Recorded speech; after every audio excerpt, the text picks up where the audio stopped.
Sudarlun, pemerintah Kabupaten Aceh Selatan bekerja sama dengan TNI Polri menggelar vaksinasi massal di Gedung Agam Tapak Tuan, Kabupaten Aceh Selatan, Selasa 2 November 2021.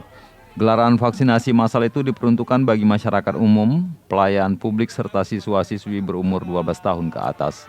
Bupati Aceh Selatan Tengku Amran bersama unsur Forkopimda Kabupaten turut memantau vaksinasi COVID-19 tersebut. Sejak pagi hari, masyarakat dan para siswa-siswi dari Kecamatan Tapak Tuan dan sekitarnya sudah mendatangi tempat pendaftaran vaksinasi. Diketahui vaksinasi massal di Gedung Agam ini merupakan keikutsertaan Pemkab Aceh Selatan dalam program vaksinasi massal serentak yang digelar pemerintah Provinsi Aceh di seluruh kabupaten kota.